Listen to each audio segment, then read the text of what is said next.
Grabamos.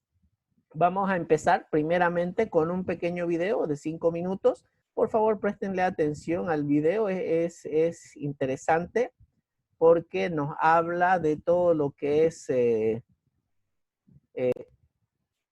precisamente la fisiología respiratoria. ¿Ya?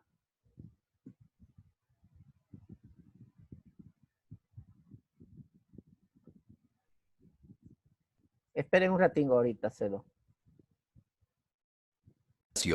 Es esencial el funcionamiento del sistema respiratorio. El intercambio de gases que ocurre durante la respiración es esencial para lograr la oxidación completa de los alimentos y obtener energía. ¿Lo están pudiendo escuchar, no? Sí, doctor, perfectamente. Perfecto. De los procesos corporales.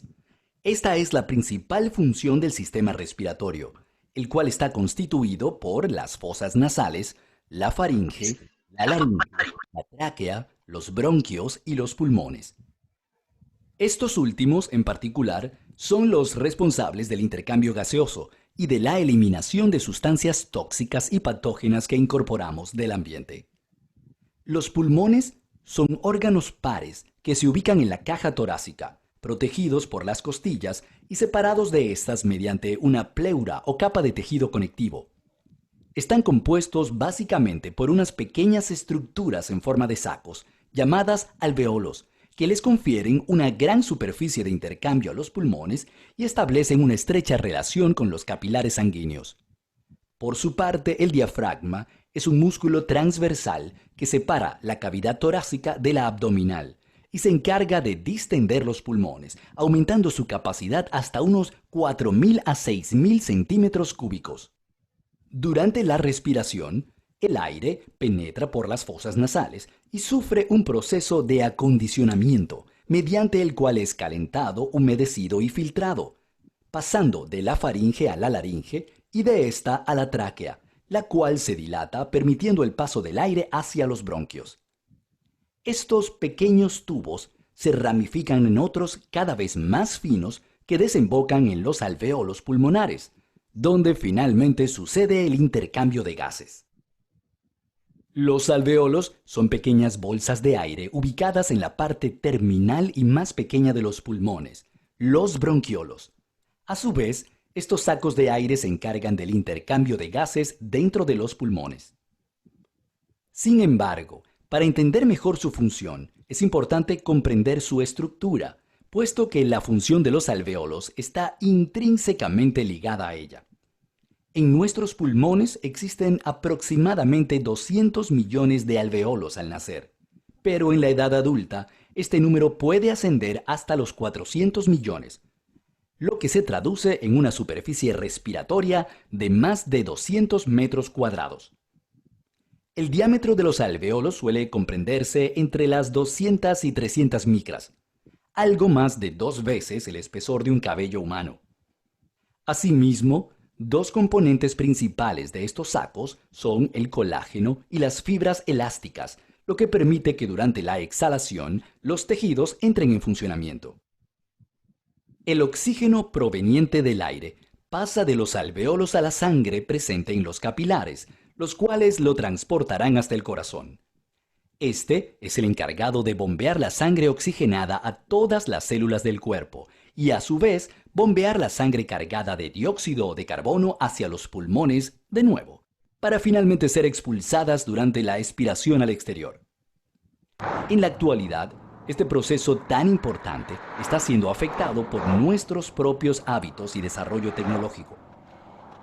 La contaminación ambiental provocada por la liberación de gases tóxicos de las fábricas y medios de transporte a la atmósfera está provocando un aumento en la incidencia de numerosas enfermedades respiratorias, el sufrimiento de nuevas afecciones e incluso cambios en la morfología de los pulmones, los cuales llegan a presentar tejido cicatrizado y manchas negras debido a los productos tóxicos inhalados.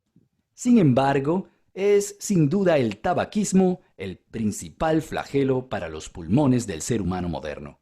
Cada día existen más fumadores, Y cada día nos hallamos más expuestos al humo extremadamente nocivo de los cigarrillos, de manera directa o pasiva. Ya seas un fumador activo o pasivo, debes saber que el humo de cigarrillos y tabacos contiene no solamente nicotina, sino también aminas heterocíclicas que pueden dañar el ADN de las células del tejido pulmonar. Esto, unido a la inflamación que provoca, favorece la aparición y proliferación de células cancerígenas, así como el desarrollo de vasos sanguíneos que alimentarán el tumor. Evitando fumar, disminuirás en un 80% las probabilidades de que sufras cáncer de pulmón, boca, garganta y esófago, así como numerosas enfermedades respiratorias. Cuida tus pulmones, realizando ejercicios de respiración. Aléjate de sustancias químicas nocivas e incrementa tu consumo de frutas y vegetales. Correr, nadar y montar bicicleta te ayudarán a fortalecer tus músculos y desarrollar la capacidad pulmonar. Rodéate de aire puro y respira profundamente. Tus pulmones te lo agradecerán. Recuerda que la vida siempre es mejor con salud. Rodéate de aire puro, dice, ¿no? Cada vez es más difícil en este medio ambiente en el que vivimos, pero hay que tratar de llevar una vida sana para que esto nos pueda ayudar a fortalecer nuestra vía respiratoria, ¿ya? Esa fue la parte detallada, chicos. Esa fue la Esa parte... fue la parte... ¿Qué pasó? Hola, ¿están bien?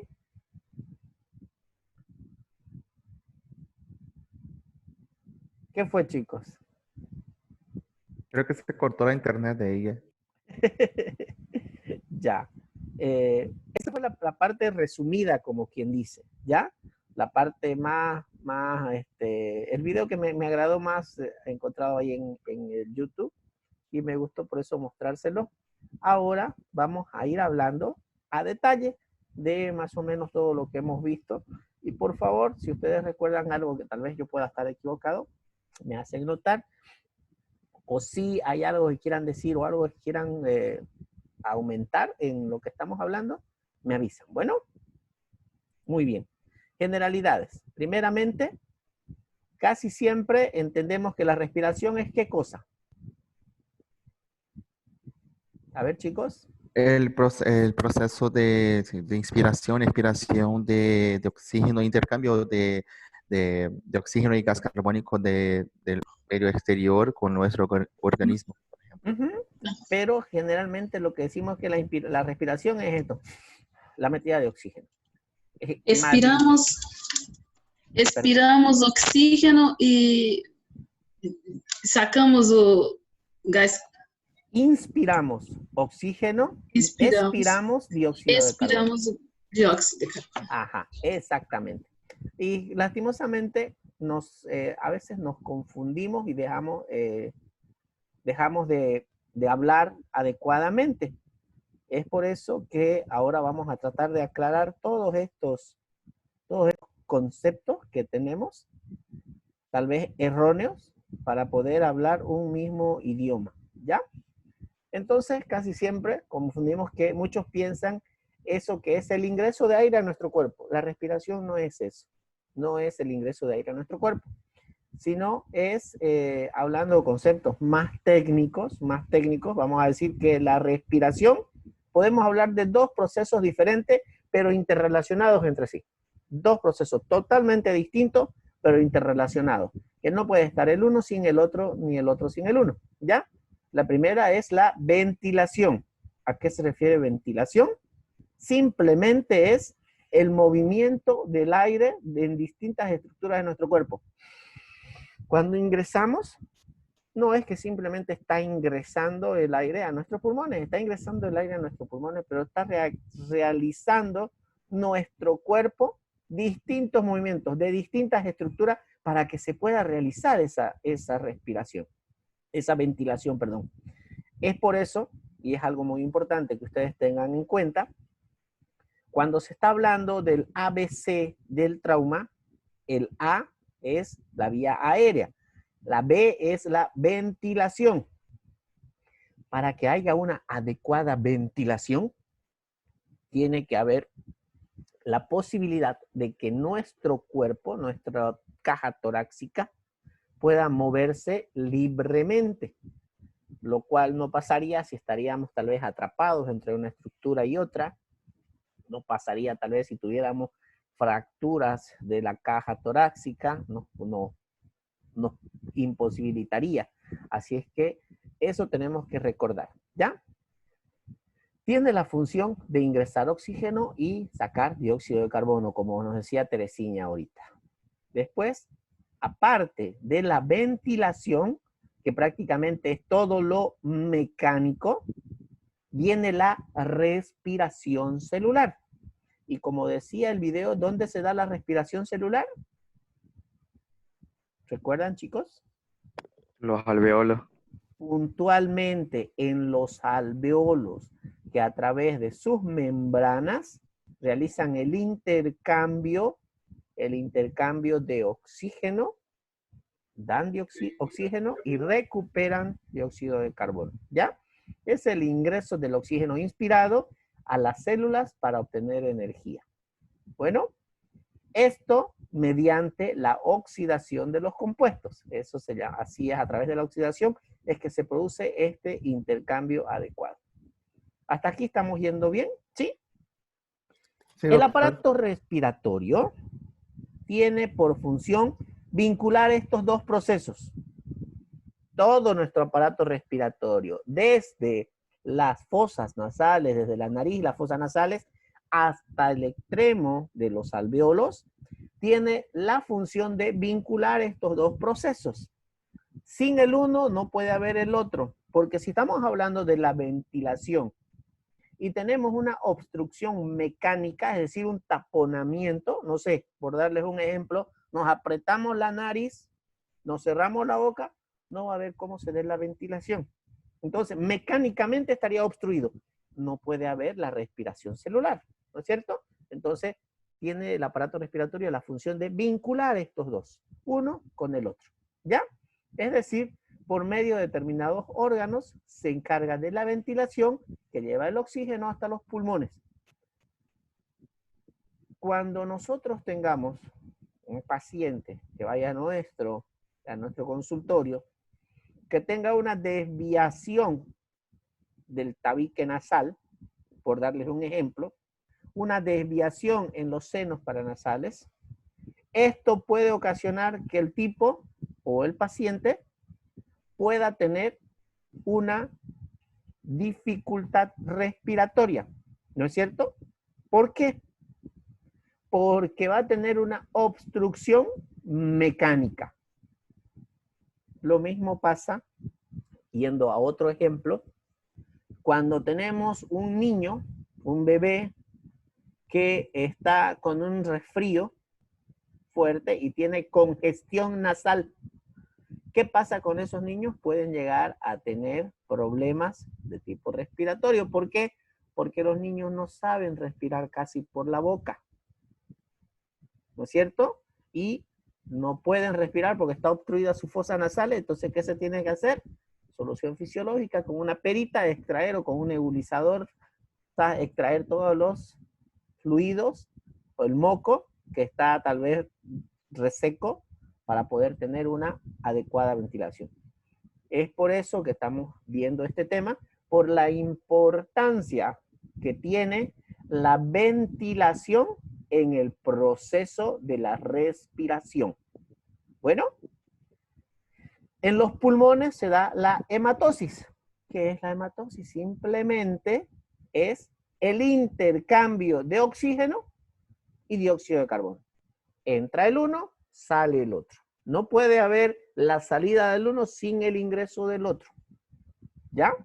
Entonces, en los pulmones se da esto puntualmente, ¿dónde? En los alveolos pulmonares. ¿Ya?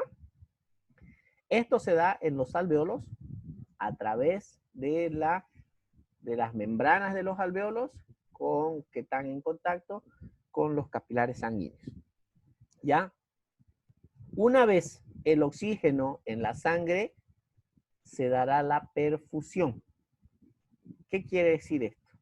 Que el intercambio entre el alveolo y la sangre, se va a dar la perfusión, que es el intercambio de oxígeno y dióxido de carbono entre la sangre y los tejidos. La sangre es como la carretera que va a tomar el oxígeno para ir a determinados órganos y entregar. ¿Ya? No lo hace solo. El oxígeno no va a viajar solito.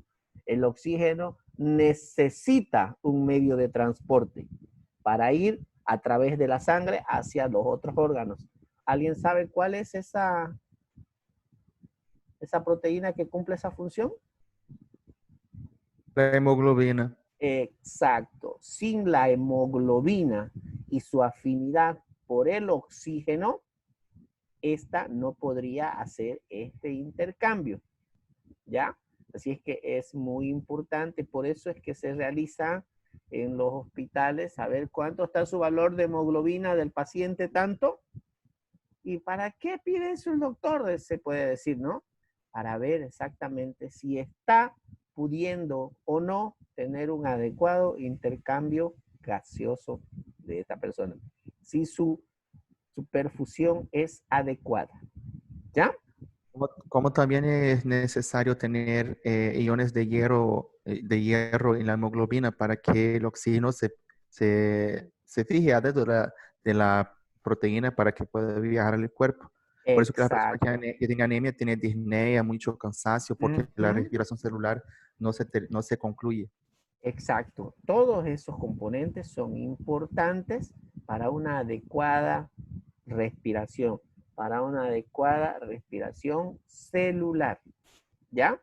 Así es que siempre, chicos, que nosotros veamos a nuestro paciente, veamos todo, desde la parte mecánica, es decir, que el ingreso de aire no esté obstruido, hasta el tema laboratorial, donde todos los componentes estén dentro de sus valores normales. Una alteración, por más mínima que sea, se va a ver reflejada en la conducta de nuestro paciente, su evolución, ya sea favorable o desfavorable. Bueno, ahora, ¿es lo mismo el aire que el oxígeno? No es lo mismo. El aire es lo que está en nuestro ambiente. Ahora, la concentración, el porcentaje de elementos que forman el aire ya es otra cosa, porque entre esos componentes del aire está nuestro amado oxígeno, nuestro indispensable oxígeno. ¿Por qué digo indispensable? Porque sin el oxígeno no podemos vivir, ¿ya? Y la concentración de los componentes del aire en porcentaje es lo siguiente. Contiene 77% de nitrógeno, un 21% de oxígeno y un 1% de argón y un 1% de otros gases. Ahora, miren este dato.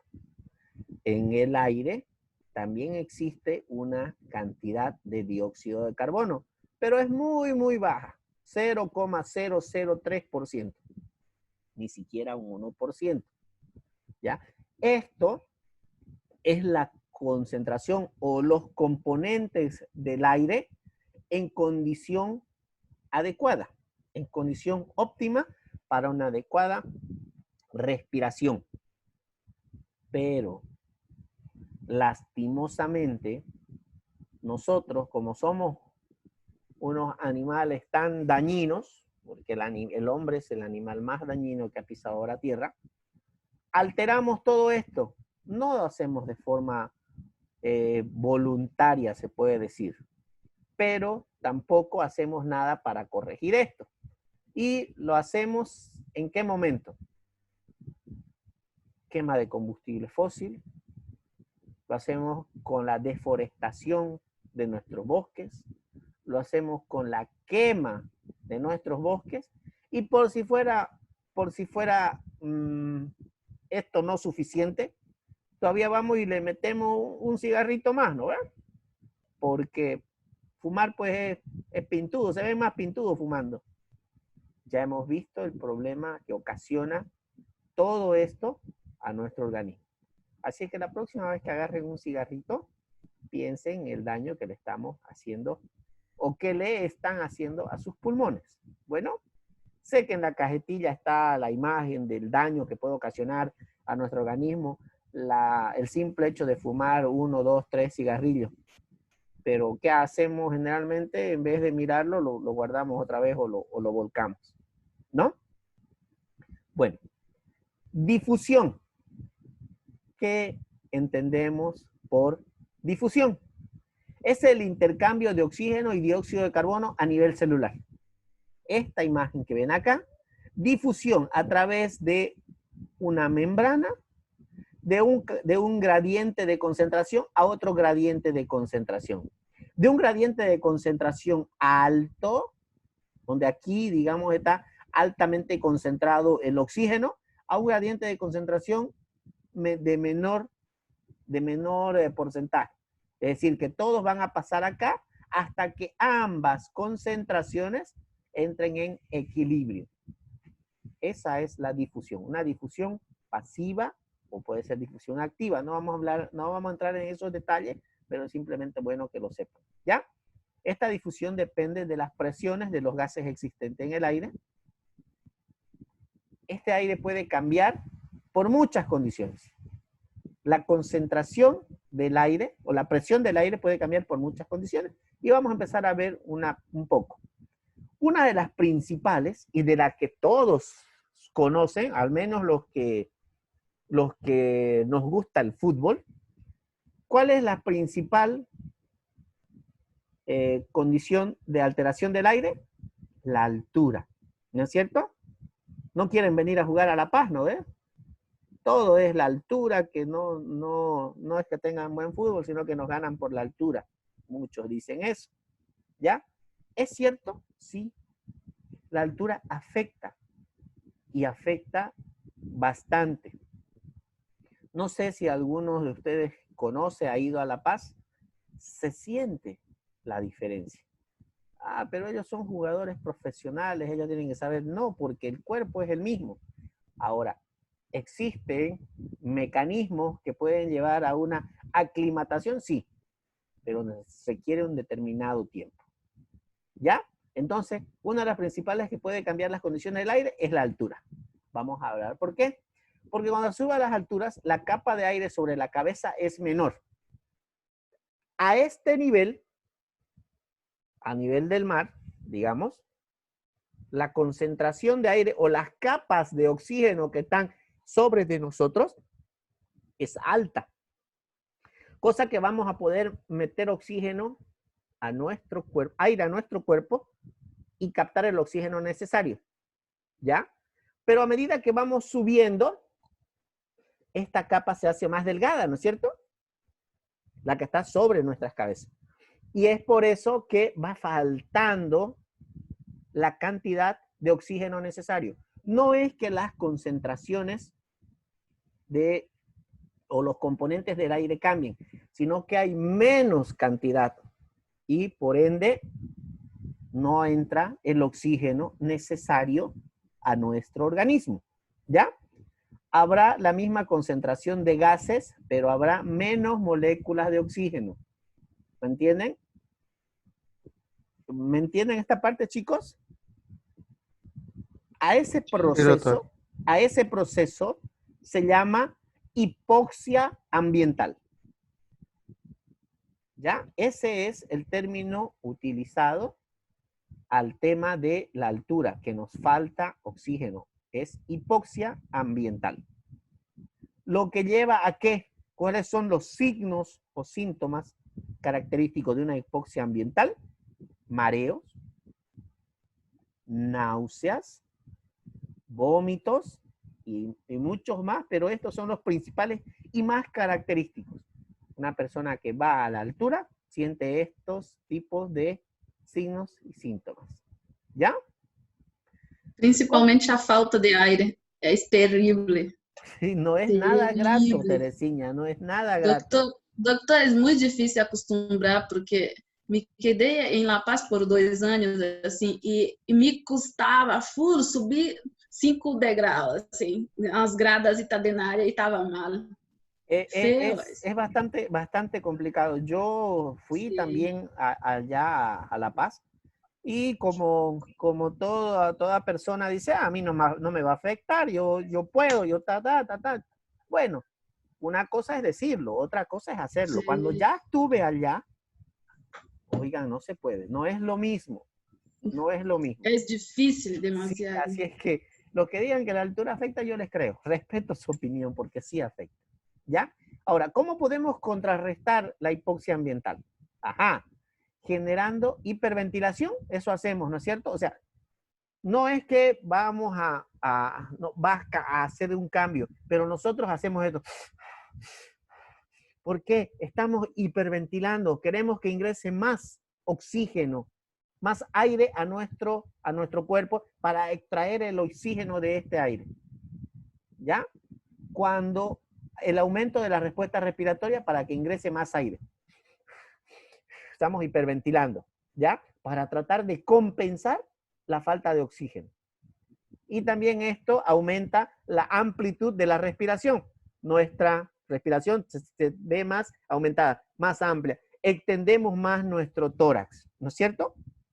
Todo esto va acompañado también de un aumento en la frecuencia cardíaca. ¿Por qué va aumentada la frecuencia cardíaca? Porque el corazón va a empezar a latir más fuerte para que vaya a bombear más sangre, porque acordemos que la función del corazón es una bomba, va a bombear más sangre para que el poco oxígeno que hemos captado de la respiración llegue más rápido a las células de nuestro cuerpo. Entonces va a haber más trabajo en nuestro organismo. Para distribuir el oxígeno y sacar dióxido de carbono. Para eso aumenta la frecuencia cardíaca para que circule más rápido la sangre. ¿Ya? Si se da al organismo el tiempo suficiente, se puede generar un mecanismo de aclimatación. Pero ojo, no todos los cuerpos son iguales. Como dice Teresinha, ella 2 años y no se ha podido aclimatar, acostumbrar allá en La Paz. O sea, no es solamente yo me quedo acá y listo, voy a crear una aclimatación. No, hay que hacer procesos específicos para poder aclimatarse de la manera adecuada. Que fisiológicamente no se genera cambios en la frecuencia respiratoria. ¿Ya? Esa es la aclimatación, cuando ya nuestro organismo ya no necesita hacer ningún cambio para el tema de una frecuencia respiratoria más amplia, sino que también se puede modificar la cantidad de glóbulos rojos y la afinidad por la hemoglobina del oxígeno. O sea, nuestra hemoglobina se va a ir aumentando para poder tener más afinidad por las pocas moléculas de oxígeno que ingresan y poder captarla más fácilmente. ¿Ya? Esto se llama, a este proceso de modificar fisiológicamente, de aumentar la cantidad de nuestros glóbulos rojos, de nuestra hemoglobina, la afinidad de nuestra hemoglobina, todo esto se llama aclimatación modificada. Eso es lo que es necesario cuando vamos a la altura. ¿Ya? La gente que va a la altura sufre todo esto. Caso contrario de la altura sería descender de esta, ¿no es cierto? Si ya no vamos a la altura y vamos a descender, también hay cambios. Esto es porque habrá mayor columna de aire sobre nuestro cuerpo. Si vamos a descender a partes donde hay más oxígeno, también va a haber una diferenciación. Y esto se ve sobre todo, porque se llama ahí ya presión, se ve cuando vamos a bucear, aumenta la presión, ¿no es cierto? Mientras más nos vamos profundizando o zambullendo hacia las profundidades, van a aumentar la presión. y la presión aumenta con más o menos 1 atmósfera por cada 10 metros. Cada que vamos descendiendo va aumentando. Es por eso que las personas que van a realizar buceo a nivel profesional, o sea, van a ir a profundidades más importantes, deben utilizar el tipo de buceo adecuado, el equipo de buceo adecuado, para evitar el daño ¿a qué? ¿A qué órgano? A nuestros pulmones. ¿Por qué? Porque al haber más oxígeno y aumentar la presión, ese intercambio gaseoso que hay en nuestros alvéolos ya va a hacer que pase como burbujas de aire a nuestra sangre. No van a pasar ya pequeñas cantidades de oxígeno, sino ya burbujas. Y en estas burbujas va sobre todo el nitrógeno, que es nocivo para nuestro organismo. Esto ocasionaría lo que se llama una embolia. Una embolia, lo que va a ocasionar una obstrucción de nuestros vasos sanguíneos. Nuestro vaso sanguíneo necesita que esté totalmente expedito, libre, pero si hay esas burbujas de aire, se va a ver bloqueado. Si se va a ver bloqueado, va a haber daño a la parte donde no le llega el oxígeno necesario y va a ocasionar la embolia y va a ocasionar daños a las partes donde no llega el oxígeno. Entonces, tanto la altura como bajar bajar a los valores del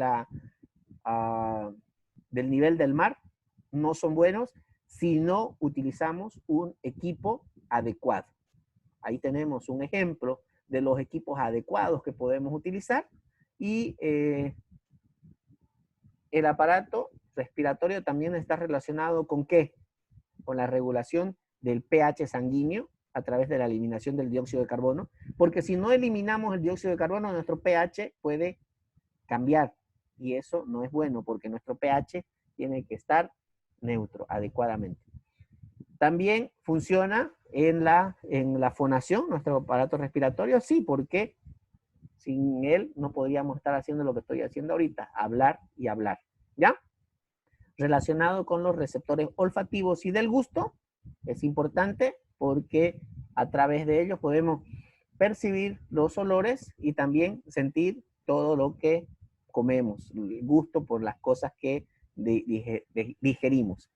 Para seguir hablando del sistema respiratorio, necesitamos hablar de anatomía.